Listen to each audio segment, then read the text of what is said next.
నీ తోడు కావాలి. మొదటి భాగం. అలారం ఇప్పటికే ఆరోసారి మ్రోగింది.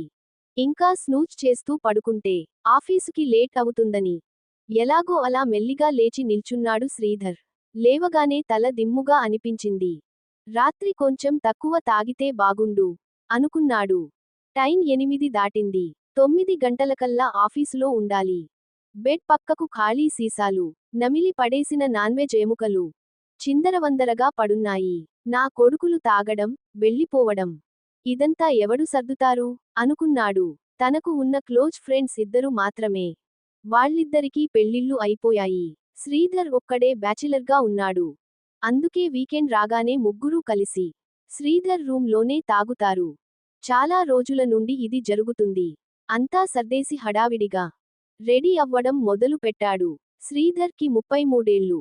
తన ఈడు వారందరికీ పెళ్లిళ్ళు అయిపోయి, వారి పిల్లలు స్కూళ్లకు కూడా వెళ్ళిపోతున్నారని తన తల్లి అప్పుడప్పుడు ఫోన్ చేసి బాధపడుతూ ఉండేది. తనకు పెళ్లి కాకపోవడానికి పెద్ద కారణాలేవీ లేవు. అందగాడు, మంచి ఉద్యోగం, పిలిచి మరీ పిల్లనిస్తామని చాలా సంబంధాలు వచ్చాయి. కానీ శ్రీధర్ ఇంట్రెస్ట్ చూపించలేదు. అసలు పెళ్లి గురించి శ్రీధర్ పెద్దగా ఆలోచించలేదు. కాలేజీ రోజుల్లో ఒక అమ్మాయిని ఇష్టపడ్డాడు. One side love. ఆ విషయానికి ఆ అమ్మాయికి చెప్పలేకపోయాడు. తర్వాత ఆమెకి పెళ్లైపోయింది. దాని తర్వాత ఏ అమ్మాయిని చూడలేదు. ఎవరైనా అమ్మాయి తనతో పరిచయం పెంచుకోవాలని చూసినా అవాయిడ్ చేసేవాడు. దీనితో తన జీవితంలో మరో ప్రేమ కథ లేకుండా పోయింది. వెళ్ళడం, ఇంటికి రావడం, టీవీ చూడటం, మొబైల్ ఫోన్తో గడపడం, వీకెండ్ ఫ్రెండ్స్తో ఎంజాయ్ చేయడం, నెల జీతం రాగానే సగం జీతం ఊర్లో ఉన్న అమ్మానాన్నలకి పంపడం, మిగతాది తన ఇష్టానికి ఖర్చుపెట్టుకోవడం. కొన్ని సంవత్సరాలుగా ఇదే రొటీన్గా జరుగుతుంది. అయినా శ్రీధర్ ఎప్పుడూ బోర్గా ఫీల్ అవ్వలేదు. నిజానికి తనకి ఈ జీవితం చాలా ఈజీగా, హాయిగా ఉంది. తన ఫ్రెండ్స్ పెళ్లి చేసుకుని పడే పాట్లు చూసి నవ్వుకునేవాడు. ఎందుకో ఎన్ని సంబంధాలు చూసినా ఏ అమ్మాయి నచ్చేది కాదు. తనకు ఎలాంటి అమ్మాయి కావాలో తనకే క్లారిటీ లేక అలాగే ఉండిపోయాడు. ఆఫీసుకి ఇంకా 20 నిమిషాలు ఉంది. బైక్ స్టార్ట్ చేసి రోడ్డు మీద పడ్డాడు. ఇంకో అరగంటలో ఆఫీసులో ఉంటాడు. బైక్ పైన వెళ్తుంటే ఏవేవో ఆలోచనలు. రోడ్డు మీద వెళ్తున్న జంటల్ని చూస్తుంటే మనసుకు బాధగా అనిపించింది. జీవితం చాలా రొటీన్గా అనిపించింది. ఇన్ని రోజులు బాగున్నా ఇప్పుడిప్పుడే ఏదో కోల్పోతున్న ఫీలింగ్ కలిగింది. ఎన్ని రోజులు ఇలా? ఇంకే మార్పు తన జీవితంలో రాదా అనిపించింది. ఆఫీస్, ఇల్లు, ఆఫీసు ఇంతేనా? ఎందుకో ఆఫీసుకి వెళ్ళబుద్ధి కాలేదు. వెంటనే బైక్ సైడుకి తీసుకుని హెచ్ఆర్ కి కాల్ చేసి ఆ రోజు హెల్త్ బాగోలేదని లీవ్ తీసుకున్నాడు.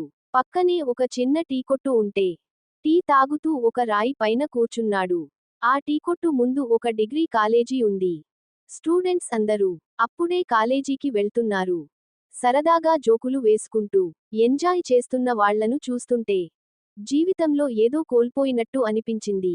తను క్లాస్ టాపర్ కావడానికి ఎప్పుడూ పుస్తకాలతో ఎలా కుస్తీ పట్టేవాడో గుర్తొచ్చింది. ఎప్పుడూ పుస్తకాలే లోకం కావడంతో ఎవరితోనూ ఎక్కువ మాట్లాడేవాడు కాదు. క్లాస్ ఫస్ట్ రావడమే తన చిన్నప్పటి నుండి తన ధ్యేయం. ఎప్పుడైనా రాకపోతే తల తీసేసినట్టు ఉండేది తనకు. ఇంటర్లో జిల్లా ఫస్ట్ వచ్చాడు. అదే బి టెక్లో కూడా కంటిన్యూ అయింది. తనకు ఫ్రెండ్స్ కూడా చాలా తక్కువ. ఎవరితోనైనా మాట్లాడినా చదువు గురించే మ్యాక్సిమం మాట్లాడేవాడు. దీంతో సబ్జెక్టులో ఏమైనా డౌట్స్ వచ్చినవాళ్లు తప్ప ఎవ్వరూ ఎక్కువ మాట్లాడేవారు కాదు. అలాంటి టైంలోనే కీర్తనని చూశాడు. కీర్తన తనకు జూనియర్. చాలా అందంగా ఉంటుంది. అందానికి తగ్గట్టు హుందాగా ఉండేది. తెలివైంది. బాగా చదివేది కూడా. ఎంతోమంది ఆమెతో మాట్లాడడానికి తెగ ప్రయత్నించేవాళ్లు. అందరితోనూ ఆమె మొహమాటం లేకుండా చక్కగా మాట్లాడేది. ఆమె ముఖాన్ని చిరునవ్వు ఎప్పుడూ అంటిపెట్టుకుని ఉండేది. అలా ఆమె అందరితోనూ కలుపుగోలుగా ఉండడం తనకు ఎంతో నచ్చేది. తను కూడా ఆమెలా ఉంటే ఎంత బాగుండు అనుకునేవాడు. కాని చిన్నప్పటి నుండి అలవాటైన స్వభావం ఎలా మారుతుంది? బహుశా అదే ఆమెతో ప్రేమలో పడేటట్టు చేసిందేమో. ఆమె చనువును చూసి చాలామంది ప్రపోజ్ చేశారు. సున్నితంగా అందరినీ తిరస్కరించింది. చాలామందికి ఆమె ఒక డ్రీమ్ గర్ల్. శ్రీధర్ కూడా ఆమెతో ఒక్కసారి మాట్లాడితే చాలు అనుకునేవాడు. చిన్నప్పటి నుండి ఇంట్రావర్ట్ గా పెరగడంతో ఎవరితోనైనా కొత్తగా పరిచయం పెంచుకోవాలంటే తన వల్ల అయ్యేది కాదు.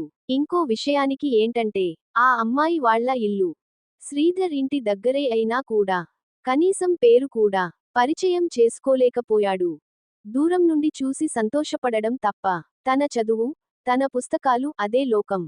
ప్రొఫెసర్ల చేత మాత్రం చాలా మంచివాడు అనిపించుకున్నాడు. తన క్లాస్మేట్స్ కొంతమంది ప్రేమలో మునిగి తేలుతుంటే తను కూడా ప్రేమ పొందగలిగితే ఎంత బాగుండు అనుకునేవాడు తప్ప కనీసం తన ప్రేమ గురించి ఆమెతో చెప్పాలి అనే విషయానికి గ్రహించలేకపోయాడు. చెప్తే రిజెక్ట్ చేస్తుందేమో అన్న భయం. ఇలాగే 3 సంవత్సరాలు గడిచిపోయాయి. క్యాంపస్ ప్లేస్మెంట్లలో అందరికంటే ముందు తనకే జాబ్ వచ్చింది. అప్పుడు చెప్పాలనుకున్నాడు తన ప్రేమ గురించి. అప్పుడైతే ఒప్పుకునేందుకు ఛాన్సెస్ ఎక్కువుంటాయనుకున్నాడు. కానీ తన దురదృష్టమో ఏమో కానీ అదే టైంలో ఆ అమ్మాయికి పెళ్లైపోయింది. కొన్ని రోజులు ఆ బాధలోనే ఉండిపోయాడు. ఇంకా ఆ ఏరియాలో ఉండలేక వేరే చోటికి వెళ్ళిపోయాడు. ఆ కాలేజ్ స్టూడెంట్స్ ని చూస్తుంటే ఆ రోజుల్లో తను ఏం కోల్పోయాడో అర్థమైంది. ఇప్పుడు చూడు నా పరిస్థితి బావిలో కప్పలా తయారయింది అని బాధపడ్డాడు.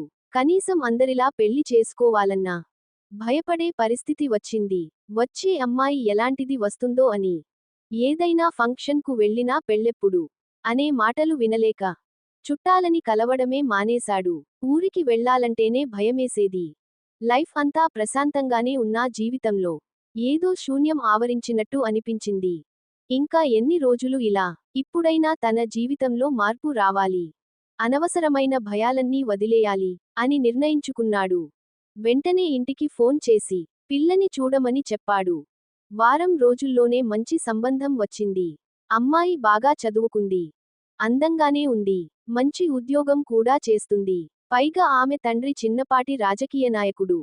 ఆమెతో పెళ్లి చూపుల రోజు కొంచెం ధైర్యం తెచ్చుకుని ఒక అరగంటకు పైగానే మాట్లాడాడు. ఒక అమ్మాయితో అంతసేపు మాట్లాడడం అదే ఫస్ట్ టైం. దీప్తికి నో చెప్పడానికి రీజన్ దొరకలేదు. అంత మంచి సంబంధం ఇంక దొరకదని చాలామంది చెప్పారు. ఒక నెలలో పెళ్లి ముహూర్తం వచ్చింది. నంబర్లు ఎక్స్చేంజ్ చేసుకుని చాట్ చేయడం, అప్పుడప్పుడు కలుసుకొని మాట్లాడడం అన్నీ జరిగిపోతున్నాయి. అలాంటి సమయంలోనే ఒక అమ్మాయి తన ఆఫీసులో జాయిన్ అయింది. మిగతా స్టోరీ 2వ భాగంలో. ఈ కథ మీకు నచ్చితే మరిన్ని మంచి కథల కోసం ఈ ఛానల్ని సబ్స్క్రైబ్ చేసి ప్రోత్సహించండి. సర్వేజనాః